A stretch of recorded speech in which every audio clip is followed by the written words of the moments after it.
guys, this is Alea Jen and welcome back to my YouTube channel. So for today's video, merong tanong sa atin si Chan Chan. Ayan.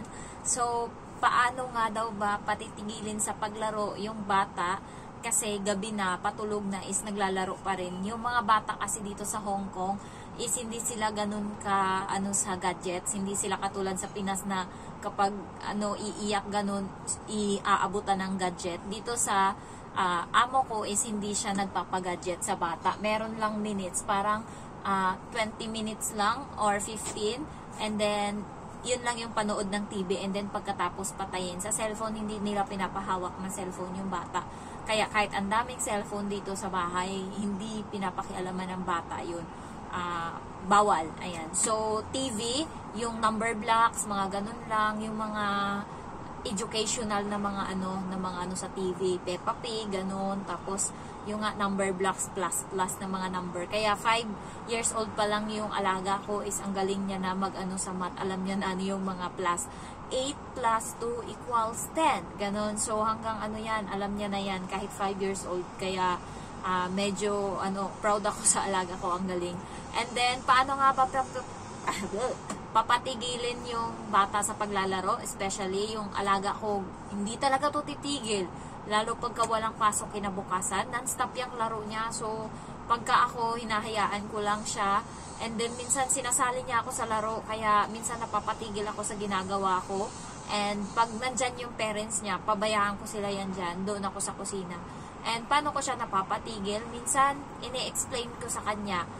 Parati ko sinasabi sa kanya, kasi sabi ko, mayroon kaming sukatan dito ng height. Sabi ko, pag hindi ka natulog, hindi ka tatangkad. Pag hindi ka kumain ng madami, hindi ka tatangkad. So, ini-explain ko sa kanya na pag hindi siya kumain ng madami, hindi siya natulog, and hindi siya mag-exercise or magtatakbo-takbo. Kasama kasi yun, sabi ng nanay, kasama yung workout daw para tumangka daw. So, ayun, inuuto ko siya always. Parating ko siyang sinasabihan na, sige, kapag hindi ka natulog, hindi ka talaga tatangkad. So, ganun always. Dapat yung tulog mo 10 hours. Ginaganon ko siya, binibilangan ko yan siya. Kaya, nauuto ko siya dyan. Tapos, sasabihin ko sa kanya, explain ko. Sabi niya, ayaw niya pa kasi matulog. And yung nanay, hindi siya kayang awatin. So, papasok. Hinayaan na siya ng nanay. Pumasok na yung nanay sa kwarto kasi nagalit. Tapos siya, nandun pa din sa laruan. Umupo ako sa tabi niya. Sabi ko, ayaw mo pa matulog? Kala mo ba, pag hindi ka natulog, tatangkad ka? And then, anong oras na? May ilang ka na lang natulog? Ini-explain ko sa kanya ngayon. So, nakikinig naman siya. And yung alaga ko, pag sinasabihan ko na, if you're not going to sleep, and then tomorrow, you're going to be so sleepy when we call you up to dress and then go to school.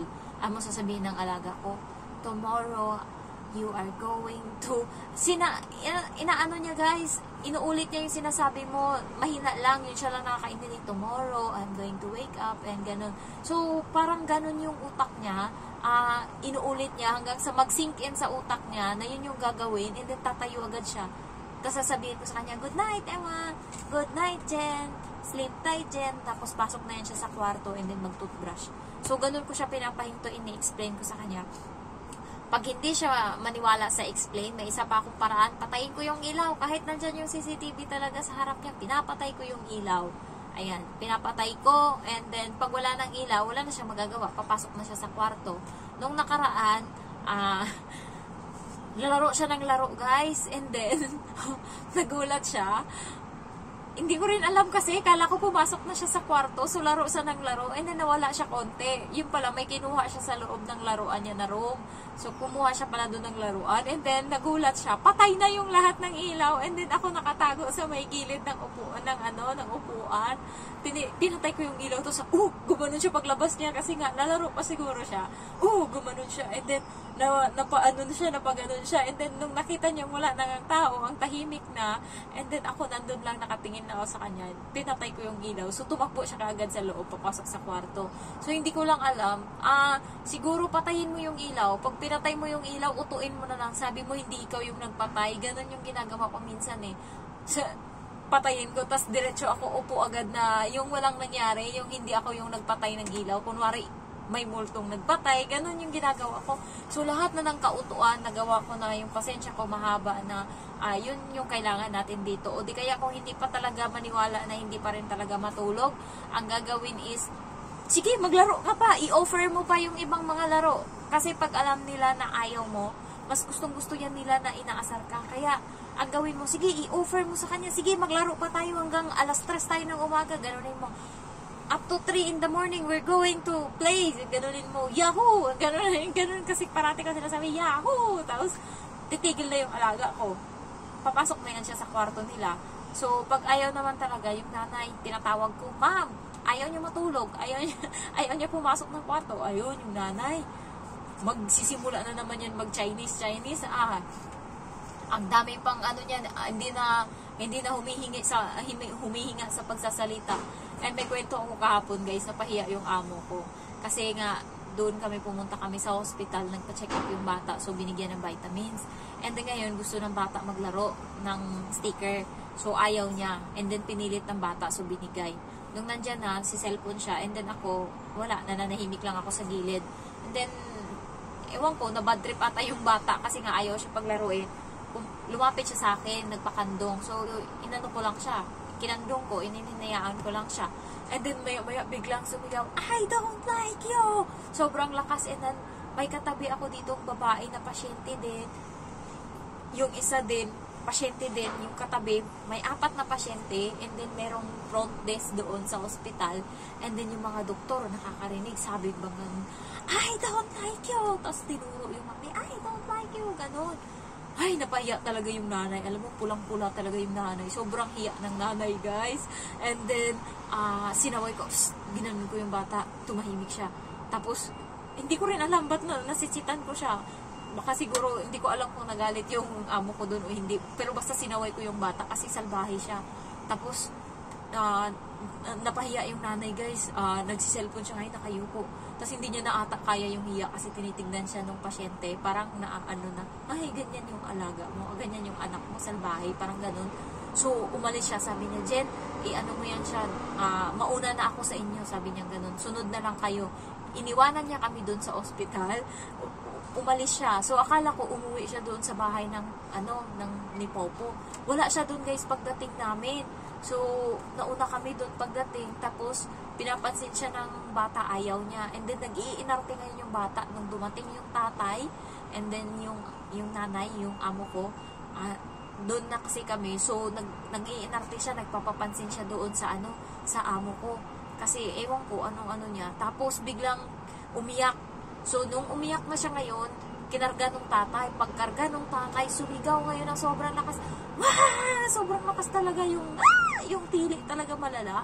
So, nabingi talaga yung matanda doon, na pag ganun talaga.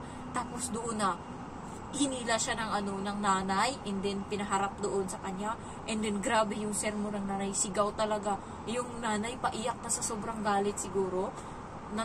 Nakita ko yung ng nanay, sobrang galit na galit siya, and parang na siyang napaiyak, parang siyang paiyak na talaga sa galit, and hiyang-hiya talaga siya doon sa nangyari. So, binulyawan niya yung bata, pinagalitan niya, and then yung bata iyak ng iyak. So, ayun, parang ko lang na grabe talaga yung mga bata dito. Hindi ko talaga, yung nanay, depende din kasi sa pag-alaga ng nanay. So, yung ibang mga bata nananakit. Yung bata dito sa amin, nanunulak siya. Ginagawa ko, tinutulak ko din, lalo pag walang mata. Lalo pag sa labas kami, nag-iinarte. Hi! Tinutulak ko yan. Hindi siya nagsusumbong. Tinulak ko siya. Pero wag kayo, guys, sobrang lala magtulak. Baka may makakita sa inyo mag-picture. Pero ayun talaga, mabilis lang yung tulak ko, yung walang makakahuli. And tinulak ko talaga. Tapos napaganon, payat pa naman yung alaga ko. Napaganon talaga siya. Sabi ko, tarantado ka, visit ka. Parang sa utak ko ganun. Tapos daldalan ko yan siya. Sabi ko, bakit ginaganyan mo ko? Hindi naman kita sinasaktan. Bakit mo ako ginaganyan? Akala mo nakakatuwa yung ugali mo? Ganyan ko. Sabi ko sa kanya, you are so bad now. Oh my God. Ginaganon ko talaga siya. So, minsan talaga pinapakita ko na matigas ako. Kasi pagka kakayanin ka lang talaga.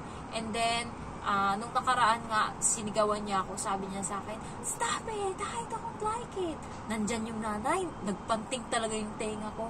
Sabi ko, sige, hindi na kita lalaruin. Huwag ka na makipaglaro sa akin kahit kailan. Sabi ko, ganun talaga. Yung nanay katabi ko, guys, kumakain. Narindi talaga ako. Napikon ako nun. Tapos tumayo ako kaagad. Kasi nagpakalma ako. Baka kasi mapatulan ko. Pumunta akong kusina. Pinabayaan ko yung nanay doon. Tsaka yung yung bata. So ngayon, dahil wala na ako, yung nanay na yung nakapaglaro sa bata. Bigla na naman ngayon sumigaw yung bata, "Stop it! I don't like it!" Tapos, "I don't like you, mommy!" Doon na naman. Ay, nako, doon, award siya, malala. Grabe na talaga yung galit ng nanay. So, yung mga bata dito, hindi mo talaga kayang anuhin. Hindi ko lang alam kung ano pang mga technique na pwedeng gawin para mauto yung bata na matulog. Siguro, kasi pagka may CCTV talaga, mahirap. Pero, try nyo na lang gawa ng paraan. Hanapin nyo yung ano niya. Hanapin mo yung kiliti niya kung paano siya papatulugin. Kasi pag nasanay yan siya na natulog ng mga alas 10, masasanay na yan siya na matutulog. So, sleep time. Ginaganon ko yung alaga ko. Emma, sleep time now. Kasi kung shower, ginaganon, Emma, shower time. Ganon. Shampoo time. Ginaganon ko yan. Inuutok-utok ko. Kaya, nadadala naman sa utok ko minsan. Pero minsan nasasabi ko na sa kapatid ko, "May, nawawalan na ako ng pasensya sa bata." Parang, naumay ka na ba? Parang, kasi pag daily mo na, 5 buwan ko nang ginagawa, parang, naumay ka na na habaan yung pasensya mo. Baka sa mapigtas na lang bigla yung pasensya mo, ganun. So, ayun lang yung share ko, and then may isa akong subscriber, hindi ko pa siya na-replyan, mamaya na. Sabi niya nga sa akin, Saturday yung off niya, and first week niya ngayon, first day niya na day off, so hindi siya lumabas. Nasa kwarto lang daw siya, and then yung bata daw, katok ng katok, hindi istorbo siya, parang gusto siya atak palabasin. So, hindi ko na siya na-reply, mamaya ko na-reply, kakauwi ko lang. Ayun lang guys, yung pwede kong matips kung paano mapatulog yung bata. Kung may cetirizine kayo dyan, painumin nyo ng cetirizine. Konti lang. Oh my God. Binigyan ko na naman kayo ng tip. Yung cetirizine guys, di ba pang allergy yun? Pwede yun siyang replace sa sleeping pills. Nabigay ko na sa inyo yung technique. Yung girlfriend kasi ng kuya ko, nagwa-watch din siya sa YouTube ko. Ano siya ng TGP, kaya alam niya yung mga ganyan. So, pag hindi ako nakakatulog sa Pinas, nagsisitirisin ako kahit wala akong allergy, automatic plakda agad ako niyan tulog. So, ganun yung ginagawa ko. So, yung ngayon, yung kapatid ko sa Kuwait, yung bata doon, parang aswang, wala pang 1 taon, hindi natutulog kasi pinapainom ng mga kapatid niya ng Coke. Kaya nagiging hyper siya. So, alas 3, alas 4, alas 5 na ng umaga, hindi pa tulog guys. Buong araw siyang gising. So, ang ginawa, tinuruan ko yung kapatid ko. Sabi ko sa kanya, pudpurin niya konti yung cetirizine niya, and then ihalo niya sa tubig, and then ipainom niya sa bata. Sure yan, matutulog yung bata. Ay, naawa yung kapatid ko kasi 12 hours na hindi pa nagising yung bata. So, parang nakabawi, sabi ng kapatid ko, "Thank you so much dahil nakatulog yung bata." Sabi ko, "Wag mo lang paratiin, baka mamaya biglang may effect pala yan and then makita." Sabi ko ganun. Pero wala naman so far. Ayun nga. Pero kung meron kayo dyang cetirizine, pudpudan nyo ng konti yung iniinom niyang tubig. Matutulog yan siya. Painumin nyo lang siya bago siya. Kunwari, drink water first before you play. Ganun. Maya-maya niyan, makakaramdam na yan siya ng antok, matutulog na. Ayan. So, cetirizine yung ginagawa, pero hindi ko pa yan nagawa sa alaga ko kasi wala naman akong pakialam sa kanya. Basta, sinasabi ng mama, kailangan, pag may pasok before alas 10, pasok na sa kwarto. So, ganun. Yun lang, na-share ko lang yung cetirizine. Sana wag nyo ako i-bash. Pero, yan yung ginagamit ko pang alternative sa sleeping pills pag gusto kong matulog. Nung sa Pinas kasi dati, sanay ako matulog ng alas 3 ng umaga, and then nagigising ako alas 11, alas 12 ng tanghali. Kaya, minsan kasi may office day ako. So, yung alis ko sa bahay, kailangan 6. So, 5:30, kailangan maligo na ako. And, paano ko magagawa yun kung sanay ako na alas 3 natutulog? Kaya, ginagawa ko, iniinuman ko yan ng cetirizine. Pagka alas 10, inom na ako ng cetirizine yan para makatulog ako, para magising ako ng alas 5:30. Ayan. So, share ko lang. And then, if you're new to my channel, don't forget to like, to comment, and then to subscribe. Thank you so much for watching. Bye-bye.